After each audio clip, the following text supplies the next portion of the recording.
అయ్యా లోకేష్ బాబు, నువ్వు మా కనకదాసుకు దండను వేసినావు, ఆయన జయంతికి వచ్చినావు. రేపు మా లింగమయ్య వర్ధంతిని చేస్తాం. వర్ధంతికి కూడా నువ్వు వచ్చి అక్కడ మేము చేసినది తప్పు క్షమించమని కోరుకుంటే అప్పటికైనా మీ పాపం కొంత కాకుంటే కొంత తగ్గుతుందని నేను భావిస్తున్నాను. మీరు మర్డర్లను మీరే చేస్తున్నారు, మానభంగాలను మీరే చేస్తున్నారు, మళ్ళా ఓదార్చడానికి కూడా మీరే వస్తున్నారు.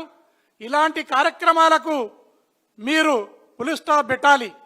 గౌరవ జగన్మోహన్ రెడ్డి గారు లింగమయ్య హత్య జరిగినప్పుడు అక్కడికి వస్తే కుర్వ కులస్తుల మీద ఒక 50-60 మంది మీద కేసులు పెట్టినారు. మీరు లింగమయ్య ఆత్మకు శాంతి కలగాలంటే ఆ 50-60 మంది కురువల మీద ఎవరి మీదైతే కేసులను పెట్టినారో ఆ కేసులను మీరు విత్డ్రా చేసుకుంటే లేదా ఆ కేసులను మాఫీ చేస్తే లింగమయ్య ఆత్మకు శాంతి అయినా కలుగుతుంది. దయచేసి మర్డర్ చేసి పాడను మోసేదానికి కానీ లేదా జయంతికి వచ్చిన వాళ్ళు వర్ధంతికి రావటం కానీ లేదా మీరు చేసే ఈ దుర్మార్గమైన కార్యక్రమాలకు పులి స్టాప్ పెట్టాలి.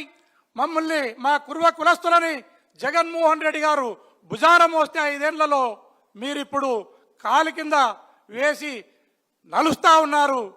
మా మెడలలో దండలు వేయాల్సిన అక్కర్లేదు, మా నెత్తి మీద బండలు వేయకుంటే అదే 10,000 ఈ కూటమి ప్రభుత్వానికి ఎస్పెషల్లీ లోకేష్ బాబుకు విజ్ఞప్తి చేస్తున్నాను. దయచేసి ఇలాంటి కక్ష సాధింపు కార్యక్రమాలను కుర్వ కులస్తుల మీద చేసే కార్యక్రమాలకు పులి స్టాప్ పెట్టి కుర్వ కులస్తులను ఆత్మగౌరవంతో బతికే విధంగా మా బ్రతుకులు మమ్మల్ని మా మానాన మమ్మల్ని బ్రతికే విధంగా మీరు సెలవిస్తే చాలని సందర్భంగా తెలియజేస్తున్నాను.